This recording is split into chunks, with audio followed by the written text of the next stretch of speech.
Bonjour Yves Tréhard. Bonjour. Vous êtes le patron adjoint de la rédaction du Figaro.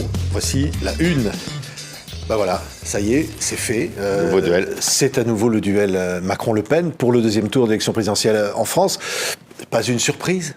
Néanmoins, oui. Non, c'est pas une surprise. C'était ce que quand même il fallait penser de cette campagne électorale, des rapports de force dans ce pays. On savait que les partis traditionnels, les deux partis qui avaient finalement autour desquels s'était organisée la vie politique, étaient très fatigués, le Parti socialiste et le Parti des Républicains. On savait que Marine Le Pen, eh bien, avait fait une campagne qui finalement avait bénéficié de l'effet Zemmour, parce que Zemmour l'avait déradicalisé, Zemmour l'avait dédiabolisé, avait continué à la dédiaboliser, et elle a eu une chance folle, c'est que Zemmour s'est pris les pieds dans le tapis à la fin de sa campagne électorale. Et puis enfin, le président de la République sortant a bénéficié d'une certaine façon, eh bien, de la chute spectaculaire de la droite républicaine, et ça fait bien longtemps que, on le sait, la droite entrepreneuriale, la droite qui veut que ça marche dans ce pays, elle l'avait rejoint depuis longtemps, et c'est pour ça que les Républicains avaient bien du mal à exister. Oui, un mot simplement, la stratégie maintenant, on est dans une autre campagne. Entre les deux tours, on a vu les appels de report de voix, etc., ouais, divers et variés, c'est-à-dire pour qui allez-vous voter. Qu'est-ce qui va se passer là maintenant ?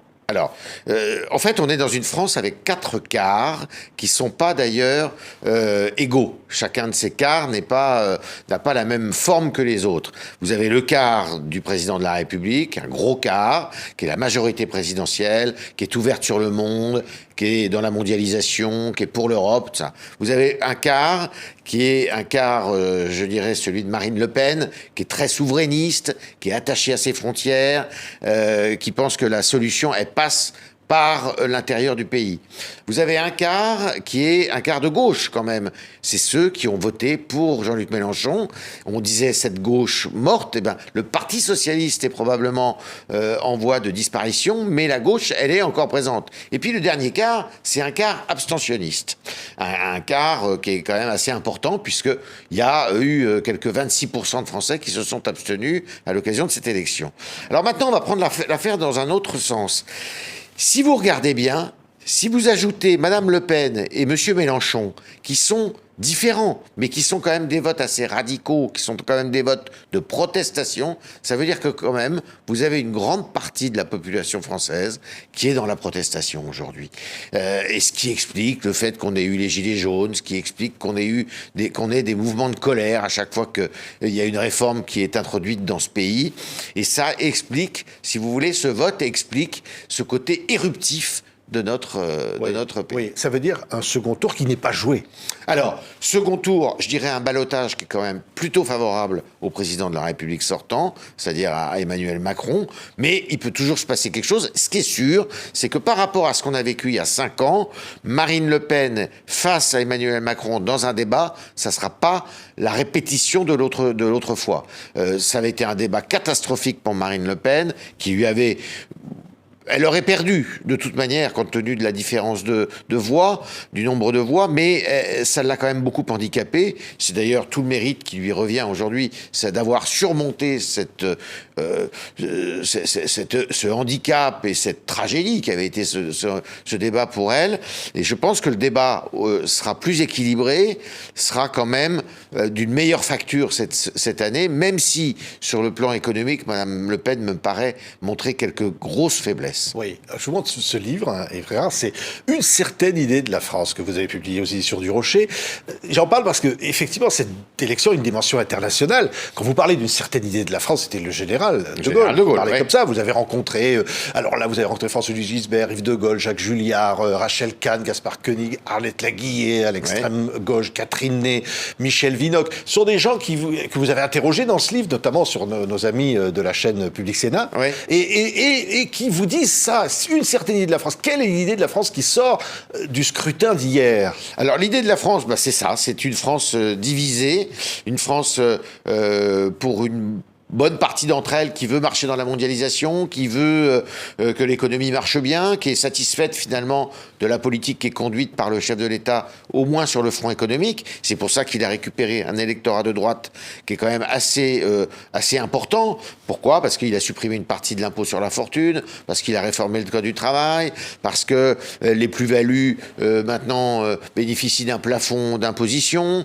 parce que il a réformé l'assurance chômage, des réformes qui sont finalement des réformes de droite. Et on peut considérer que la droite aujourd'hui est largement représentée par le président sortant. Et puis en face, une France qui est protestataire, qui est la France de Mélenchon d'une certaine façon. C'est la France des banlieues. Et puis la France de Madame Le Pen, qui elle est la France plus reculée, plus des territoires périphériques, qui souffre d'une absence de médecins, qui souffre d'une absence de services publics de proximité, et qui le fait savoir, et qui est en rébellion finalement face contre les élites. Alors, ce sont deux France différentes. Je pense que Monsieur Macron a une certaine idée de la France. C'est une idée d'une France ouverte, d'une France dans la grande tradition finalement de la politique que la droite a toujours menée, une France qui participe, mais dans laquelle la nation n'est pas dissoute. La nation existe encore. Et puis en face de ça, vous avez une France qui est qui a peur, un réflexe de peur vis-à-vis de cette mondialisation qui est un véritable tourbillon, et qui a peur d'une absence de repères, qui a peur des agressions extérieures, et notamment de cette immigration arabo-musulmane qui est mal vécue par beaucoup de Français. Oui, oui. Alors, est-ce que l'un peut se rapprocher de l'autre ? On dit que Emmanuel Macron, entre les deux tours, va tenter d'aller vers son pied gauche. Oui. Après avoir été sur le pied droit au premier tour. À mon avis, ça serait une bêtise d'ailleurs, parce que si on regarde bien, les électeurs qui votent pour Mélenchon, ce sont des électeurs, pour beaucoup d'entre eux, qui de toute manière n'attendent rien du président sortant. Ce sont des électeurs qui, à mon avis, l'électorat de centre-gauche qui a rejoint Macron, il l'a rejoint depuis longtemps. Il l'a rejoint quasiment depuis 5 ans. En revanche, l'électorat de gauche, d'une gauche très traditionnelle, Macron, c'est pas sa tasse de thé, ça. Parce que justement, il a fait trop de réformes qui sont considérées comme des réformes de droite. Donc il y en a une partie qui va sans doute s'abstenir de chez Mélenchon, qui va pas écouter sa consigne de vote.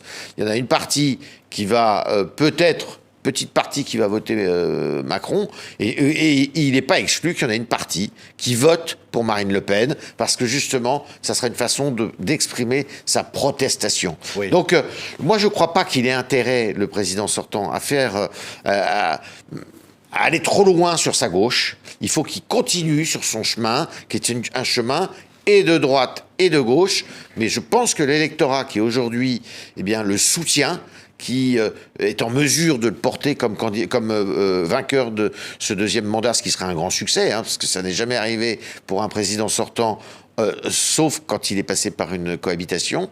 Alors, je pense qu'il ne faut pas qu'il oublie sa droite. Oui, oui. Et de l'autre côté, Marine Le Pen peut-elle continuer cette politique de dédiabolisation, de recentrage, sans avoir à faire d'alliance avec Éric Zemmour pour obtenir ses voix ? Il l'a appelé à voter pour elle. Mais néanmoins, est-ce qu'elle peut faire oublier ses liens avec Poutine, alors qu'il y a la guerre en Ukraine ? Est-ce que finalement, elle est en position d'apparaître comme une candidate sociale tout en étant d'extrême droite ? Alors, c'est ça le problème, c'est que il est évident que Emmanuel Macron et le camp de la majorité présidentielle va la renvoyer dans le camp de Poutine. Pendant 15 jours, vous allez l'entendre régulièrement, et ce qui n'est pas une image très flatteuse, ça c'est sûr.